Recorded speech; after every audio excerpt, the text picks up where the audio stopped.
Welcome all of you. I am Muhammad Muzammil and I am going to teach you mathematical analysis.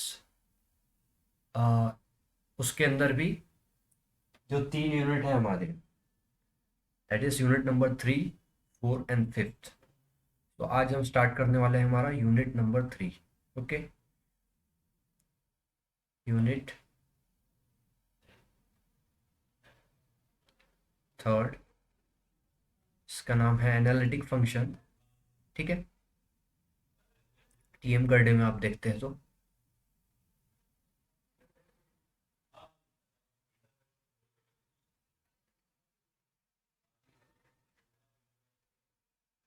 Okay. तो इसमें हम क्या देखने वाले हैं, इसमें है कॉम्प्लेक्स नंबर्स, कॉम्प्लेक्स फंक्शन की लिमिट, कंटिन्यूटी, डिफरेंशियबिलिटी.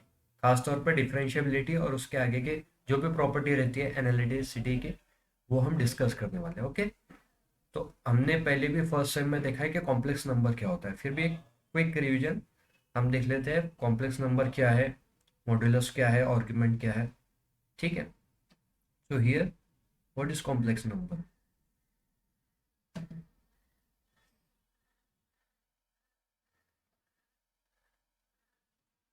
ठीक है, हमको पता है कि ये वाला फंक्शन जो है, सॉरी ये वाला इक्वेशन जो है, इसका रियल में इजीली रूट मिल सकता है हमको. That is x square equals to A square. This will gives you X equals to plus minus of A. ठीक है, लेकिन अगर से हमारे पास ये इक्वेशन रहा, that is x square plus a square. A some constant है. ठीक है, ए के बदले हम 2 3 कुछ भी ले सकते हैं. इक्वल्स टू जीरो रहा, तो x square equals to minus a square. This is not possible in real number, क्योंकि कोई भी रियल नंबर का स्क्वायर हमेशा पॉजिटिव होता है, लेकिन यहाँ पर नेगेटिव साइन है. तो यहाँ पर हमारा रियल नंबर इंट्रोड्यूस हुआ और इसको हम लिख सकते हैं x equals to plus minus i a, where i is known as iota and values is under root of -1. ठीक है, आयोटा कहते हैं इसे, आई भी कह सकते हैं हम. तो उसकी वैल्यू कितनी होती है, रूट ऑफ -1. ठीक है ना. ये हो गई हमारी रियल नंबर की सॉरी कॉम्प्लेक्स नंबर की शुरुआत. फॉर एग्जांपल हमारे पास है equation x square minus, sorry x square plus 4 equals to 0, and this will gives x square equals to -4. अब इसके रूट निकालना है हमको. ठीक है ना, रूट निकालते हैं मतलब taking square root on both side, that is -4 है. ये क्या होगा, square root of 4 is 2, that is plus -2 into under root -1, that is iota.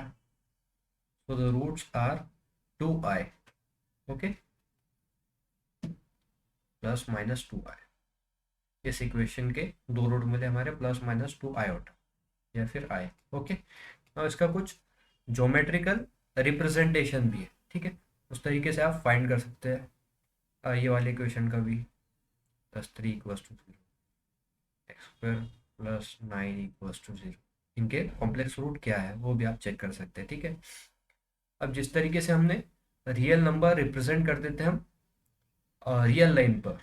ठीक है, रियल लाइन होती थी एक. अब इसका ज्योमेट्रिकल रिप्रेजेंटेशन कैसे करेंगे.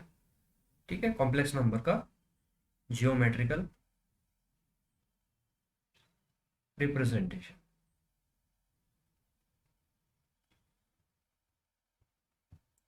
ठीक है, कोई रियल लाइन है हमारे पास, रियल नंबर है. एक रियल लाइन पर हम बोलते हैं कि हमारे पास नंबर यहाँ पर 1 है, 2 है, 3 है, 4 है. ठीक है, अगर -1 है, इंटीजर्स है, इसके बीच में भी सभी नंबर्स है. 0 आएगा, फिर उसके बाद -1 आएगा. ओके, तो इस तरीके से हम एक लाइन पर रियल नंबर को क्या कर सकते हैं, बता सकते हैं कि वो कहाँ है. लेकिन कॉम्प्लेक्स नंबर किस तरीके से हमारा रिप्रेजेंट होता है, z equals to x plus i y.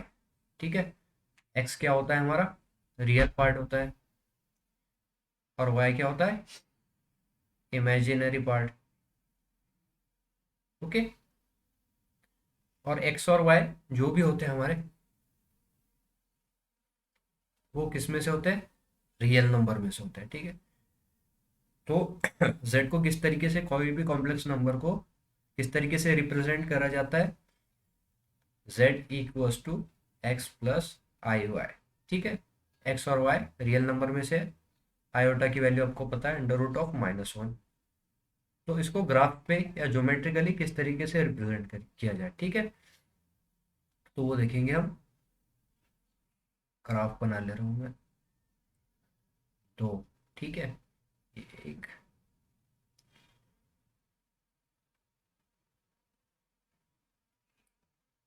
और ये दूसरा।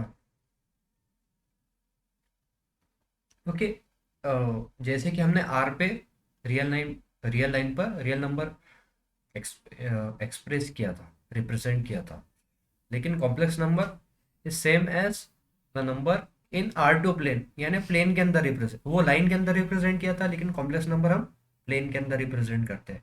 फॉर एग्जाम्पल, हमारे पास कॉम्प्लेक्स नंबर है यहाँ पर z है, ठीक है। तो ये कहाँ पर है, जिस तरीके से हम ग्राफ में देखते हैं ये नंबर कहाँ पर है, इसकी हाइट कितनी है, मतलब यहाँ से यहाँ तक का डिस्टेंस, दैट इज a है, x का डिस्टेंस, ठीक है, और y का डिस्टेंस कितना है, दिस इज b है। तो हमारा z क्या होगा, z equals to a comma b, और इसको ही लिख सकते हैं हम, that is equals to z equals to a plus i b. इस तरीके से रिप्रेजेंट होता है हमारा z equals to a plus i b. ये एक तरीका हो गया। जैसे ही हम कोई भी ग्राफ में, हम जब भी ग्राफ बनाते हैं तो इस तरीके से देखते हैं, z एक्स एक्सिस से कितना दूर है, वाई एक्सिस से कितना दूर है, और उसके कोऑर्डिनेट लिख देते हैं। So here coordinate of x is a and coordinate of y axis is b। So z equals to a plus i b को ग्राफ पर इस तरीके से रिप्रेजेंट करेंगे, ठीक है ना। और जो जिस पर हमारा x होता है, एक्स एक्सिस, उसको हम कहते हैं रियल एक्सिस यहाँ पर।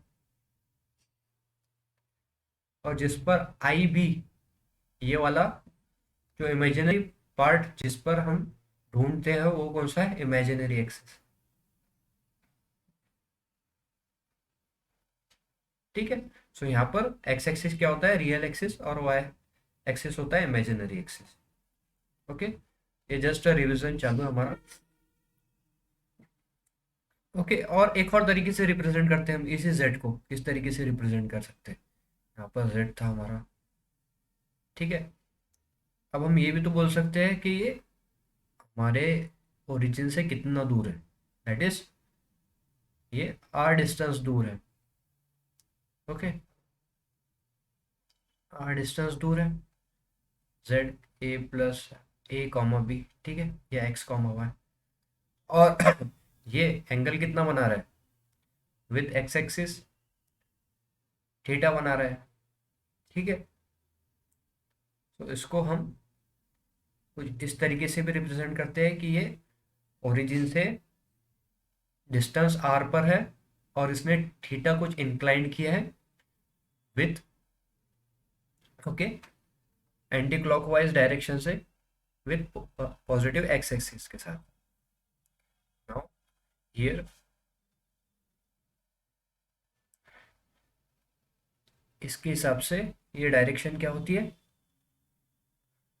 That is r cos theta, sorry, this is r cos theta and this is r sine theta.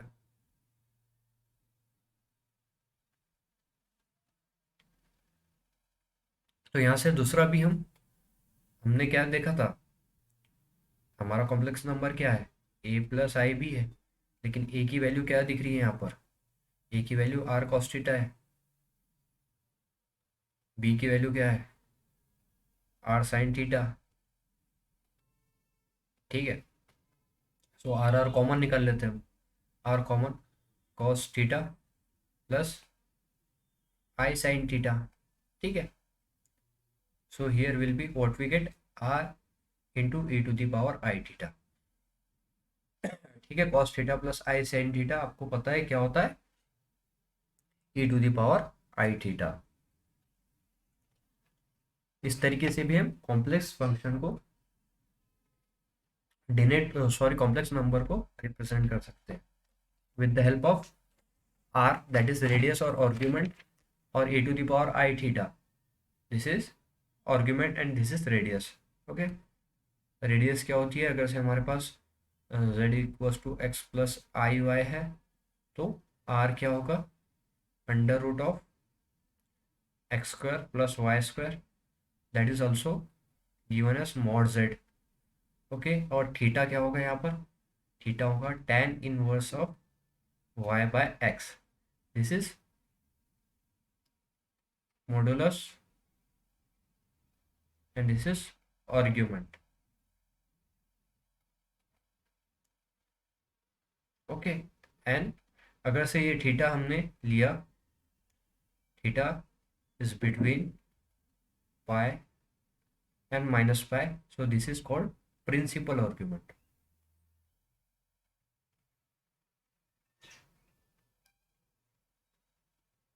तो प्रिंसिपल आर्ग्यूमेंट पे रिस्ट्रिक्शन होती है कि वो पाई और माइनस पाई के बीच में रहे, ठीक है, लेकिन आर्ग्यूमेंट पर कोई ऐसी कंडीशन नहीं। ठीक है, तो मॉड्यूलस देख लिया हमने, मॉड z से भी रिप्रेजेंट करते हैं उसको, x square plus y square. तो यहाँ तक कि हमने पहले ही देख चुका था, मतलब आप कॉम्प्लेक्स नंबर में सब कुछ पढ़ के आए थे। ठीक है, रियल फंक्शन और कॉम्प्लेक्स फंक्शन देख लेंगे अब क्या होता है। रियल में फंक्शन देखा था हमने, क्या होता है,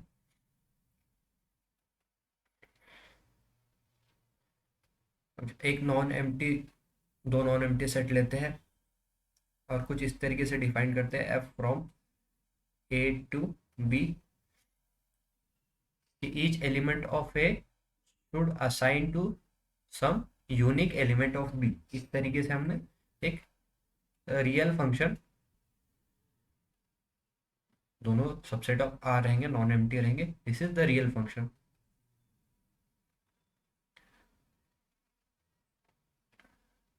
अब कॉम्प्लेक्स फंक्शन किस तरीके से हो, कॉम्प्लेक्स फंक्शन,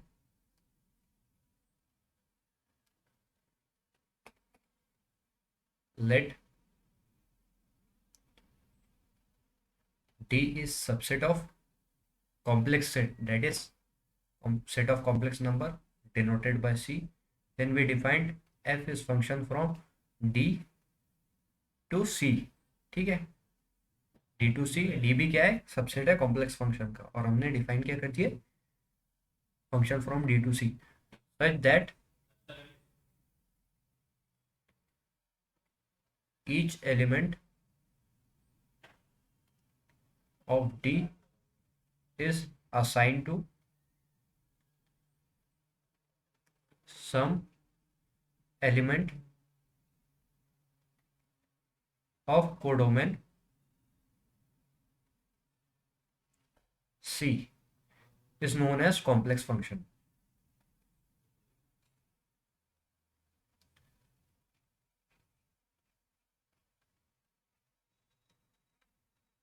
ठीक है, अब इसके बदले रियल के बदले, रियल सबसेट के बदले हमने कॉम्प्लेक्स सबसेट एक्सचेंज कर दिया उसको, बाकी कुछ भी नहीं किया। And this is given by F of Z, या फिर इसको हम डब्ल्यू से भी रिप्रेजेंट कर सकते हैं, एफ ऑफ जेड को एक्स प्लस आई वाई, और इसको कुछ इस तरीके से रिप्रेजेंट करते हैं, u of x y plus i v of x y. Here u of x y is real part of a function, and v of x y is imaginary part of a function।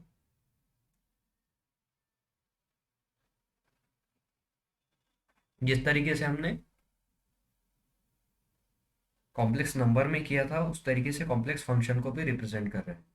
z equals to x plus i y लिखा था, x को क्या बोला था, real part, y को imaginary part, उसी तरीके से कॉम्प्लेक्स फंक्शन को u of x y, u of x y का मीनिंग क्या है, ये u x का भी फंक्शन है और y का भी फंक्शन है, ठीक है, दोनों का फंक्शन है, इसका मतलब v भी दोनों का फंक्शन होगा। Okay, so that's how we can represent complex function. Okay, अब चलते हैं हम limit, continuity and differentiability of complex function. ठीक है, सबके सब जैसा कि रियल में होता है, लिमिट कंटिन्यूटी वो पूरा सेम है, ठीक है ना। सो फर्स्ट लिमिट, एक फर्क है, डेफिनेशन पूरी सेम है। लिमिट हमने देखा था रियल में, कैसा देखा था, limit x tends to zero f of z equals to l, some l is limit here, और ये x ले लेता हूँ, f ऑफ x ले लेता हूँ। ठीक है, तो हम रियल में किस तरीके से लिमिट चेक करते थे, हमारे पास एक रियल लाइन होती थी, ठीक है।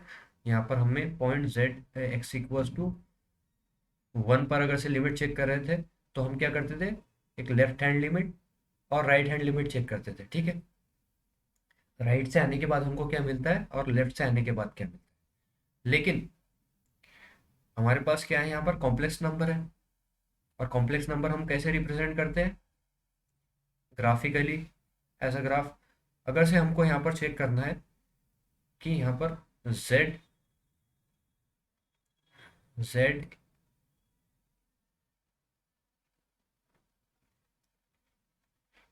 Equals to x plus i y पर हमको क्या चेक करना है, लिमिट एग्जिस्ट हो रही है कि नहीं हो रही। तो यहाँ पर तो दो ही पाथ थे, ओके, लेकिन यहाँ पर कितने पाथ है, किस तरीके से लिमिट चेक कर सकते हैं हम, इधर से भी जा सकते हैं लिमिट चेक करने के लिए, ये क्या होगा, इधर से भी जा सकते हैं लिमिट चेक करने के लिए, क्या होगा, ठीक है। यहाँ इस पॉइंट पर लिमिट चेक करना है हमको, ओके।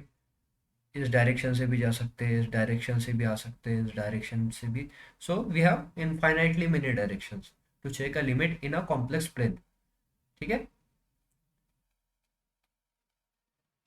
हमारे पास इनफाइनाइट तरीके हैं लिमिट चेक करने के, जबकि रियल में क्या देखा था हमने, हमारे पास दो ही तरीके हैं, एक लेफ्ट हैंड लिमिट चेक करते हैं और एक राइट हैंड लिमिट चेक करते हैं, ठीक है। लेफ्ट से राइट जाने वाली, राइट से लेफ्ट जाने वाली, लेकिन अगर से हमारे पास जेड कोई पॉइंट है एक, तो उसके पास तो यहाँ पर कॉम्प्लेक्स में बहुत सारे रास्ते हैं, ठीक है। लेकिन इसको भी इसी तरीके से डिफाइन करेंगे हम, कॉम्प्लेक्स के अंदर limit z tends to z0 f of z, this will gives you l, this is the definition of limit in complex function. Now continuity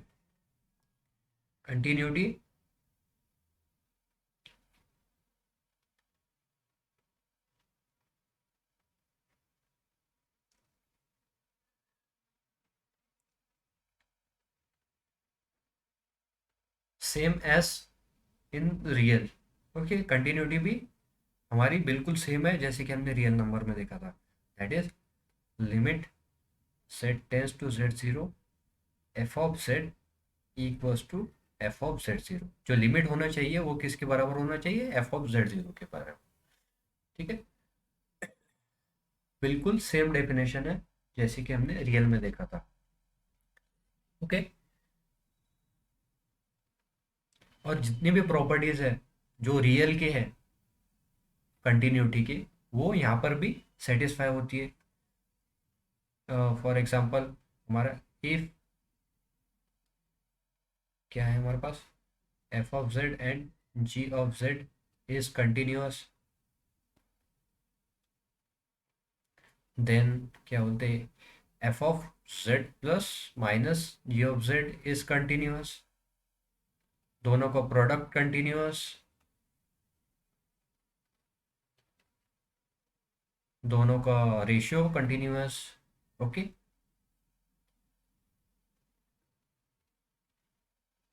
where g of z is not identical equals to 0 in this domain, ठीक है। ये जितनी भी properties है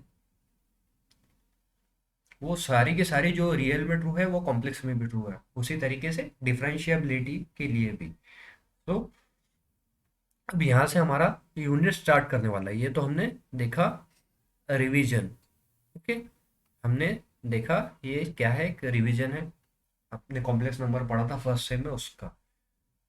तो अब हमारी definition शुरू है, जहाँ से हमारा यूनिट स्टार्ट हो रहा है, यहाँ से, ठीक है। यहाँ से हैश से हमारा unit start, that is the definition of differentiability.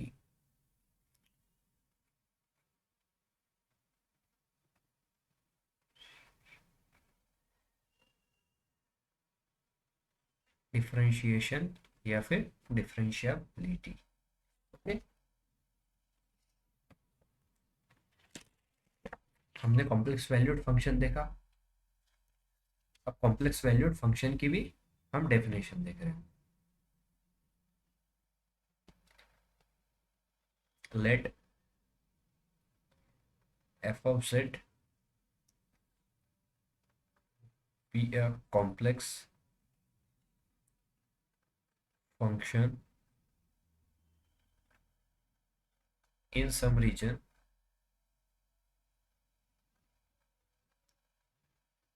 D of a complex plane। ठीक है, then derivative of f of z is defined as f dash of z। ठीक है, जैसे रियल में लेते थे, equals to limit del z tends to 0 f of z plus del z minus f of z upon del z। ठीक है, this is one definition. यहाँ पर क्या बोलेंगे हम, यहाँ पर रीजन डी क्या है, रीजन डी मतलब जिस पर हमने कॉम्प्लेक्स फंक्शन हमारा डिफाइन किया है, ओके, उस पर हम डिफरेंशिएबिलिटी चेक कर रहे हैं कौन से पॉइंट पर है, या फिर और एफ डैश ऑफ जेड किस तरीके से बता सकते हैं हम, एट अ पॉइंट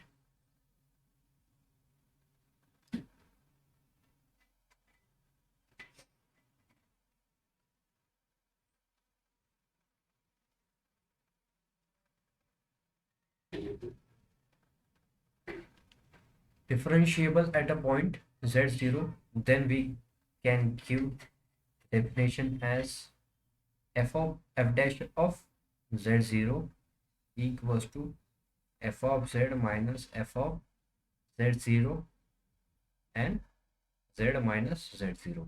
यहाँ पर del z क्या है, that is some change in z। Okay, जो छोटा मोटा जो भी चेंज होगा z के अंदर वो del से हम रिप्रेजेंट कर रहे हैं, वो आगे चल के आपको क्लियर हो जाएगा।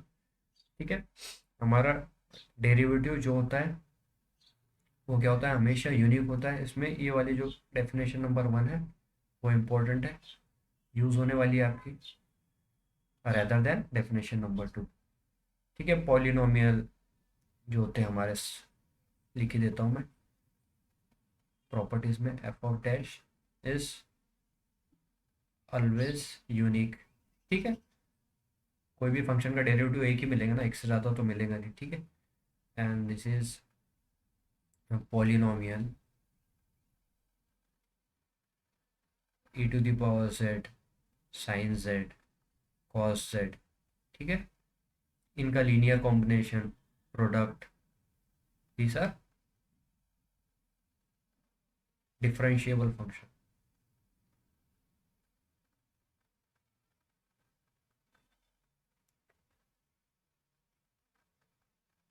ठीक है, इनका प्रोडक्ट भी लिख देता हूँ मैं,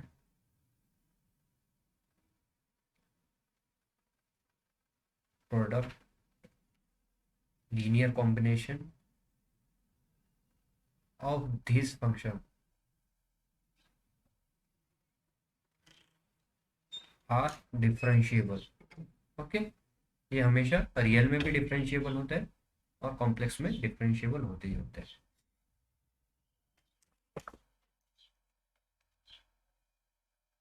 अब एक डेफिनेशन है हमारी पार्शियल डेरिवेटिव्स की, ये डेरिवेटिव की डेफिनेशन देखा हमने, पार्शियल डेरिवेटिव की डेफिनेशन देखते हैं। बस ये दो मेन डेफिनेशन है जिसके हेल्प से हम हमारा पहला थ्योरम देखेंगे, that is Cauchy Riemann equation किस तरीके से हम प्रूव करते हैं। बहुत ही इंपॉर्टेंट है, आपके एग्जाम के रिगार्डिंग क्वेश्चन पूछा गया है, और वैसे भी इम्पोर्टेंट ये कॉम्प्लेक्स एनालिसिस में सी आर इक्वेशन एक माइलस्टोन कहलाता है। सी आर इक्वेशन सब्जेक्ट है कॉम्प्लेक्स एनालिसिस, उसके अंदर सबसे पहले हम देखते हैं partial derivative.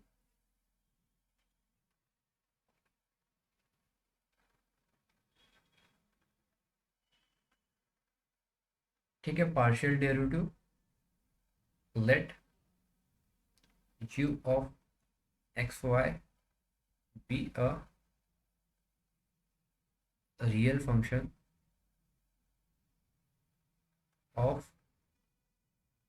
variable x and y,